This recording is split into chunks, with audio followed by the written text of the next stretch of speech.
Shalom, shalom pessoal! Tudo bem? Bem-vindos a mais uma aula aqui conosco no Sharei Torá. Baruch Hashem, graças a Deus, espero que estejam todos muito bem, né? Mesmo apesar de toda essa pandemia, de toda essa crise sanitária que o Brasil está vivendo, assim como todo o resto do mundo. Eu espero que com a ajuda de Hashem possamos todos atravessar essa época tão difícil e que possamos também aprender aquilo que Hashem quer que nós aprendamos com ela, ok? Bom, pessoal, a aula de hoje eu quero tratar sobre um tema que é até um tanto supostamente conhecido por todos, né? Que é justamente as intenções que nós temos quando nos engajamos no serviço divino, ok? E para que nós possamos começar essa aula, eu vou usar de exemplo uma passagem que está lá no Sefer Bereshit, no livro de Gênesis, no capítulo 34, nos versículos 22 e 23, ok? Que esse capítulo, esse versículo, né, ambos os versículos estão dentro da parashá chamada Vaishlach, ok? Que é a parashá que conta sobre a luta de Yaakov com o anjo de Esav, que conta sobre o encontro dos irmãos Yaakov e Esav, até que no momento Yaakov se estabelece em uma região onde a Torá define como perante a cidade de Shechem, ok? E durante esse interim, a Torá fala o seguinte, está escrito: mas apenas com essa condição, eles poderão habitar entre nós e se tornarem um conosco. Que todos os homens sejam circuncidados da mesma forma que eles são. Seus rebanhos e suas riquezas e seus animais serão nossos, se concordarmos com seus termos. Então eles habitarão conosco. Ok, pessoal? O que está acontecendo aqui? Depois que Yaakov e sua família se estabelece ali na região onde ficava a cidade de Shechem,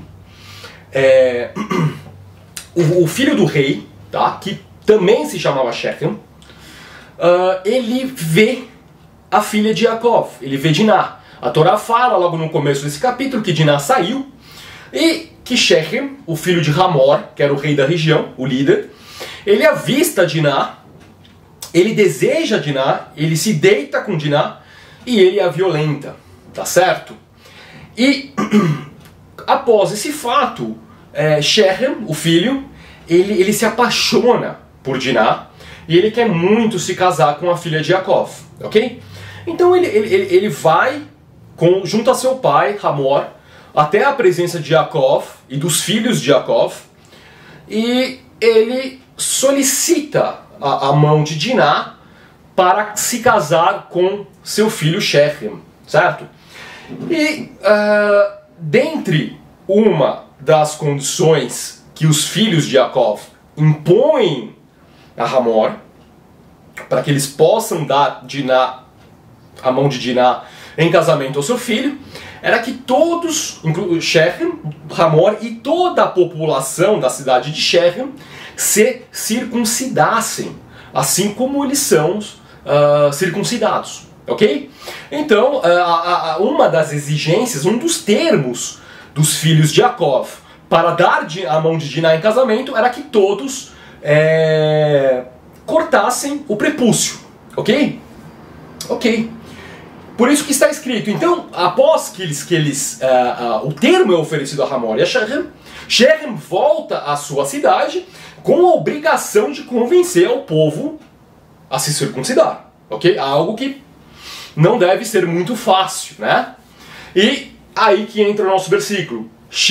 Hamor, o pai de Shechem, diz à população da cidade que os filhos de Yaakov, eles só poderão habitar junto com o povo de Shechem e se tornar com o povo de Shechem com uma condição. E ele fala que todos os homens sejam circuncidados da mesma forma que eles, filhos de Yaakov, também são, certo? E qual a vantagem para o povo de Shechem se circuncidar, ok? E ele apresenta a vantagem e ele fala, olha, se todo mundo se circuncidar e se nós nos tornarmos um com eles, Yaakov é um homem de muita riqueza, é um homem de muita influência. Então se nós nos tornarmos um com eles, todos os rebanhos que eles têm, todas as riquezas, todos os animais, tudo que eles possuem, serão nossos. Eles não exigiram absolutamente nada nosso, eles não exigiram que as nossas riquezas sejam deles. Não, eles só exigiram que nós nos circuncidemos, só. E que tudo que eles possuem vão ser nosso. Claro, esta promessa não foi dada pelos filhos de Jacó a Shechem, ok? Shechem, ele não só utilizou, ele não só foi perspicaz ao iludir o povo, enganando-o, falando algo que não foi prometido, como também Shechem e Hamor, eles abriram o coração deles, né? Eles abriram, claro, Shechem, o filho, ele desejava ter Diná, mas Hamor certamente só aceitou essa proposta, só aceitou intervir em nome do filho por causa da ganância que ele tinha sobre os bens de Hamor, ok? A Torá não nos conta qual era a situação, a condição financeira da cidade de Shechem. Nós não sabemos se era uma região rica, pobre, mas independente, o líder dessa cidade, ele desejou riquezas para si, e eram as riquezas que estavam nas mãos de Jacó e de seus filhos, ok? E, para ludibriar ao seu povo, para convencer o seu povo a se circuncidar, ele usa dessa tática, ele promete, fala, o seguinte, vocês todos vão se tornar muito ricos, só basta que você circuncide. Vocês serão grandemente abençoados a partir do momento que vocês aceitem uma determinada imposição, ok? Ok, até aí tudo bem. Só que isso nos leva a questionar uma coisa, ok? O que leva um homem, ok? Vamos supor assim, um não-judeu. Estamos falando de Shechem, que não eram judeus, não eram Israel, não eram parte da família de Jacó, não eram povo escolhido, ok? Eram gentios. A pergunta é, o que leva um gentio a se circuncidar, ok? E eu estou falando de circuncisão na carne. O que leva um gentio a circuncidar-se? Ora, três fatores principais. O primeiro é a sua fé no Deus de Israel, ok? Esse é o primeiro fator. Ele crê no Deus de Israel, Deus de Israel manda a circuncisão, ele vai lá e se circuncida. Tudo bem. Segundo, a sua decisão de fazer parte do povo escolhido. Ou seja, a vontade desse homem que vai além da fé que ele tem no Deus de Israel, ele deseja fazer parte do povo de Israel, ok? Esse é o segundo, a segunda razão que leva alguém a se circuncidar, ok? Um gentio a se circuncidar, é querer entrar para esse povo, tá? E o terceiro é aceitar sobre si o jugo da Torá, ok? Que não sei dizer se é mais importante, mas é tão importante quanto crer no Deus de Israel, quanto fazer parte desse povo, ok? Nenhum desses três pode andar sozinho. Não adianta seguir Torá se não há fé no Deus de Israel, não adianta ter fé no Deus de Israel se não segue Torá, ok? E não adianta seguir Torá e ter fé no Deus de Israel se a pessoa não tem aquele intento de realmente fazer parte do povo escolhido, ou seja, viver na forma como Deus determina que o homem viva. Ok? Então são três razões que levam um homem a circuncidar-se, um gentio a circuncidar-se, que andam totalmente de mãos dadas. Ok? Fé no Deus de Israel, aceitar sobre si o jugo da Torá e fazer parte efetiva do povo escolhido. Ok, pessoal? Ok. E olha só, se a circuncisão, tá? Se a circuncisão, ela está diretamente relacionada a fazer parte do povo de Israel, tá? E o povo de Israel é chamado pelo Tanar como um povo, é um corpo só, ok? O povo de Israel, os membros que formam o povo de Israel perante Hashem, eles são como um, certo? Como o corpo ele é formado de diversas partes, mão, braço, perna, dedos, orelha, o povo de Israel, os diversos membros dele, eles formam um corpo só, ok? Um povo, um corpo, esse é Israel, certo? E entrar para esse povo está inevitavelmente relacionado ao ato de circuncidar-se, tá certo? Então, a exigência que os filhos de Jacó faz para que o povo de Shechem se circuncide faz total sentido, porque eles falam sobre habitar junto. O que é habitar junto? Não é simplesmente morar um do lado do outro, mas é fazer parte do mesmo povo, é fazer parte da mesma fé e é seguir os mesmos mandamentos. Então, quando o povo, os filhos de Jacó, fala, olha, é o seguinte, a gente não pode dar a nossa irmã para você, a gente não pode compartilhar, ou seja, nós não podemos nos tornar uma família, um povo, se vocês não se circuncidarem, ou seja, se vocês não vierem para dentro de Israel. Impossível, certo? Então, a exigência que eles fazem é completamente racional e compreensível dentro daquilo que a Torá manda, tá certo? Então, quando o homem se circuncida, um gentil se circuncida e faz parte do povo de Israel, ele assume sobre si o mesmo peso e o mesmo valor espirituais, ok?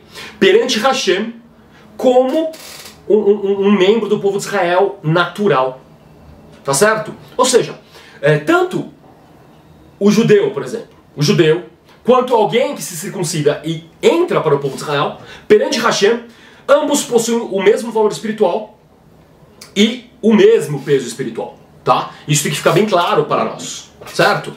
Então, olha só, quando os filhos de Jacó mandaram toda a população de Shechem, uma população gentílica, uma população idólatra, certo? A se circuncidarem, e eles, após se circuncidarem, se tornaram Israel. Ou seja, toda aquela população, tanto o líder quanto o filho, como todos naquela cidade, espiritualmente falando, perante Hashem, se tornaram com o mesmo peso e com o mesmo valor espirituais que os filhos de Jacó, certo? Ok. Ou seja, eles se tornaram todos um corpo só, comum, certo? Até aí tudo bem. Se a gente lê o texto, compreende, bacana, legal, bom para o povo de Shechem. Mas, na sequência, o que a Torá nos conta? Que Shimon e Levi, dois dos filhos de Jacó, durante a recuperação dos homens, durante a recuperação da circuncisão de todos os homens dessa cidade, eles invadiram Shechem e mataram todos. E não o bastante, os outros filhos de Jacó, os outros 9 filhos, porque Binyamin ainda não havia nascido, entraram na cidade após todos terem sido mortos e saquearam a cidade e levaram como prisioneiras todas as mulheres e as crianças para servirem como escravos. Ok? A pergunta é, como explicar isso? Ora, não era esse povo um povo circuncidado? Não é a circuncisão o que faz o homem a fazer parte de Israel? E não é todos os membros de Israel como um corpo só? Ou seja, os filhos de Jacó atacaram os próprios irmãos. Não faz sentido. Isso é completamente contra os mandamentos da Torá. Certo? Então, como é que isso pode... como podemos explicar isso? Certo? E é nisso que eu gostaria de entrar hoje. É sobre isso que eu gostaria de falar. Ok, pessoal? Pessoal, tem um rabino antigo, 200, 300, talvez até mais, 200, 300 anos, chamado Rabino Meir Simcha de Tvisky, que era a região de onde ele veio, Rabino Meir Simcha. Esse rabino ele escreveu uma obra muito interessante, chamada Mesher Chochma, certo? É um peruche, é um comentário da Torá, onde bem interessante, bem profundo. É um comentário curto, tá? O comentário dele não é que nem o Rashi, ou que nem o Ramban, ou que nem o Rabbeinu Barriá. É um comentário curto, mas nas poucas palavras desse rabino, grandes mistérios nos são revelados, ok? E é nesse livro que eu queria ler, é esse livro que eu quero basear na nossa aula de hoje, num pequeno comentário que ele faz na Parasha da Parasha Vaishlach, ok? E ele diz o seguinte, eu acredito que esse livro esteja traduzido para algum outro idioma que não seja o hebraico, tá? Eu não tenho certeza absoluta. Talvez inglês, ou talvez alguma língua da Europa Oriental, talvez tenha alguma tradução, ok? E ele fala o seguinte, olha lá, ok, ele fala o seguinte, há uma lei que proíbe o homem de causar danos físicos a si mesmo, certo? Ok. E dentre esses danos, inclui-se a circuncisão. Tal lei é válida para todos os homens. Então vamos ver. Então primeiro ele fala que há uma lei, tá? Ele está falando uma lei da Torá. Daqui a pouco eu já mostro para vocês onde está essa lei. Que proíbe o homem a causar danos físicos a si mesmo. Ou seja, se autoflagelar. O autoflagelo, aquela ideia de se chocotear, ou de se ajoelhar sobre o milho, ou de qualquer autoflagelação que visa pagar alguma promessa, alguma coisa do jeito, é expressamente proibida pela Torá, tá? Daqui a pouco eu vou falar o resultado que a desobediência desse mandamento causa. Então tá. E aí ele cita que dentre esses autoflagelos, desses atos que são considerados como autoflagelos, se inclui a circuncisão. Olha só, ele está chamando a circuncisão como um autoflagelo e o autoflagelo é proibido. Se a gente para de ler aqui, nós vamos entender que a circuncisão é proibida. Tudo bem. E aí ele cita, tal lei, a lei do autoflagelo, da proibição do autoflagelo, ela é válida para todos os homens, ou seja, independente se a pessoa é Israel, judeu, não independente, o gentil, não importa, é para todos, ok? Ninguém é permitido a se autoflagelar, certo? Ok. Aí ele continua. Porém, se a intenção desse dano for em nome dos céus, ou seja, fazer parte do povo de Israel, ela se torna um mandamento positivo ao invés de uma violação de um mandamento negativo. Certo? Então é o que ele fala. E ainda fala assim, e a quebra deste mandamento negativo condena a pena capital. Ok? É isso que ele fala. Então, olha só. Ele fala primeiro que uma autoflagelação é proibida.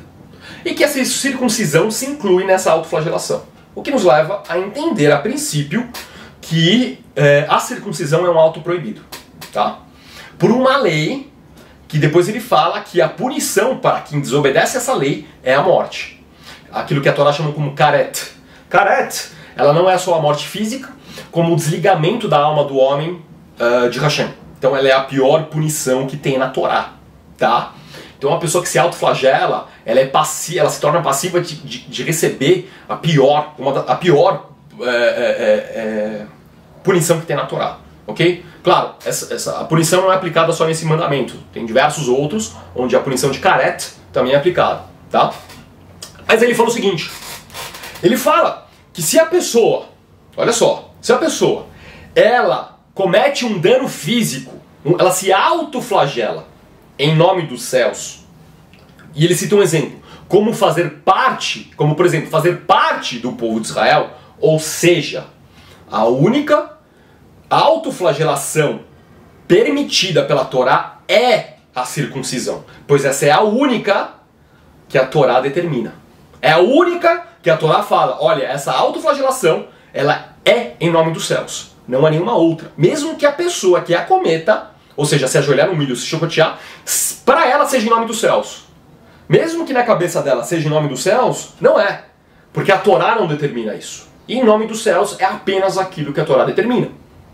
Então, ele fala, quando uma autoflagelação é em nome dos céus, ou seja, quando essa autoflagelação é a circuncisão, esse mandamento ele se torna de mandamento negativo, ou seja, ele deixa de ser um mandamento negativo e ele se torna um mandamento positivo. E todo mandamento negativo que se contradiz com o positivo é soberano, certo? Então nesse caso, há uma suposta contradição entre um mandamento positivo da circuncisão e o negativo da proibição do autoflagelo.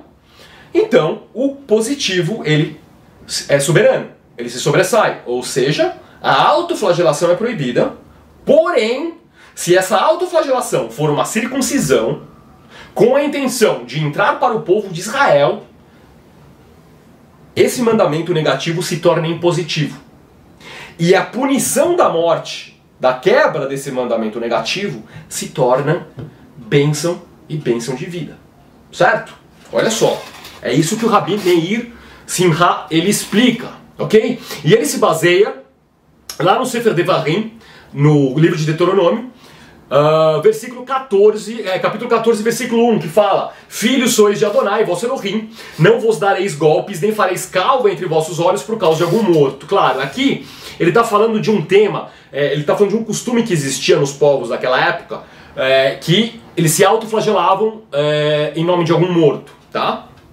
Apesar dessa proibição estar falando no caso de um morto, a autoflagelação é proibida em todos os casos. Isso tem que ficar bem claro nas nossas mentes, ok? Então, olha só. O que isso nos ensina? Sim, realmente, a circuncisão é um ato de autoflagelo, tá? Mas, a partir do momento que ela é um mandamento positivo, ela supera o mandamento negativo da proibição de se autoflagelar, ok? Ou seja, vamos voltar lá para Hamor, tá? O que Hamor fez quando expressou a sua opinião sobre a circuncisão? Ele falou: olha pessoal, vamos nos circuncidar porque nós vamos servir ao Deus de Israel, porque nós vamos aceitar o jugo da Torá e porque nós vamos fazer parte desse povo. Ele não falou isso.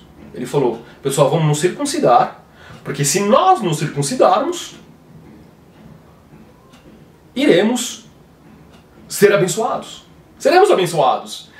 Ou teremos dinheiro, teremos riqueza, teremos bênçãos, teremos os rebanhos. Ou seja, a circuncisão para Hamor, ela não era em nome dos céus. A circuncisão para Hamor era para ganho financeiro, ok? Era para ganho material, para aquisição de posses. Ele não estava preocupado com a Torá, com o Deus de Israel, nem com o povo de Israel. Ele não estava preocupado com isso. Ele fazia uma circuncisão visando o ganho próprio, e ele convenceu o povo a ver a circuncisão dessa mesma forma. Ou seja, se a circuncisão de Hamor não foi em nome dos céus, ela não passou de um autoflagelo. Ok? Ou seja, a circuncisão, Hamor, Shechem e toda a população daquela cidade não se circuncidou em nome dos céus. Eles não cumpriram o mandamento negativo. Porém, ao removerem o prepúcio, que é uma autoflagelação, eles descumpriram um mandamento negativo. E qual que é a punição desse mandamento negativo? Pena capital, a morte. Então agora fica claro, agora explica o porquê Hashem permitiu que toda a população dessa cidade fosse morta. Eles simplesmente descumpriram um mandamento proibitivo da Torá, o qual tem como punição a pena capital. Olha só, está explicado. Que coisa simples, né? Ou seja, a intenção não foi Hashem que matou essas pessoas, não foi Shimon e Levi que mataram essas pessoas, não foi o ato de violentar a Diná que matou essas pessoas, não. O que matou essas pessoas foi a intenção errada de cumprir um mandamento da Torá, uma mitzvah. Foi a intenção errada no Avodat Hashem. Foi a intenção errada de servir ao mestre. Ou seja, foi a barganha que eles tiveram na hora de servir ao mestre. E aqui mata a charada e nos revela muitas coisas que nós vemos nos dias de hoje. Porque hoje, infelizmente, principalmente aqui nas nações ocidentais, servir a Hashem é uma grande barganha. E não é culpa das pessoas que buscam a Hashem, mas é culpa das pessoas que vendem a imagem de um Deus. Ok? Ó, você vier aqui, você vai ser abençoado. Se você vier aqui, Deus vai te dar riquezas. Se você vier aqui, os seus problemas financeiros vão ser resolvidos. Se você vier aqui, você vai ter um novo emprego. Se você vier aqui, você vai crescer enormemente. Ou seja, isso é barganha. Estão colocando as pessoas dentro do serviço divino, ou seja, ou naquilo que eles chamam como serviço divino, por barganha, por negócio, sem despertar a verdadeira intenção dessas pessoas. E o que esses líderes estão levando essas pessoas ao mesmo destino da população de Shechem?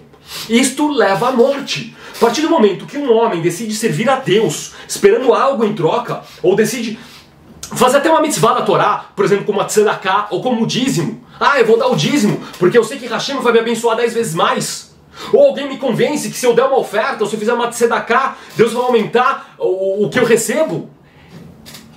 Quando a gente pensa assim, estamos nos condenando à morte da mesma forma que o povo de Shechem foi condenado. Ok, pessoal? Então, olha só, para terminar de forma rápida, temos que nos questionar quais as nossas intenções de servir ao mestre. Quais as nossas intenções de observarmos os mandamentos? Quais as nossas intenções de praticarmos a tzedakah? Serão nossas intenções o ganho financeiro? Sermos abençoados? Resolução de problemas? Uma melhoria da vida profissional? Se alguma dessas respostas for sim, se as nossas orações são focadas nesses temas, estamos agindo da mesma forma que o povo de Shechem agiu, da mesma forma que Hamor agiu. E isso só vai trazer destruição nas nossas vidas. Ok? Isso é um ensino muito profundo e muito sério. Pessoal, eu espero que todos vocês entendam isso e se autoanalisem. Questionar a nossa fé, a nossa forma como nós vermos o mundo, é o melhor jeito de começarmos a viver a Torá e é o melhor jeito de entendermos a Torá. Ok, pessoal? E esse é o recado que eu quero deixar aqui para vocês hoje. Eu espero que essa mensagem entre na alma de vocês. E se você estiver gostando do nosso trabalho, se quiser apoiar o Sharei Torá, pessoal, dá um joinha, deixa um like pra gente, compartilha, se inscreva no canal e, Bezrat Hashem, com a ajuda de Hashem, vamos todos crescer no Avodat Hashem, no verdadeiro Avodat Hashem. Shalom Lekulam, valeu pessoal!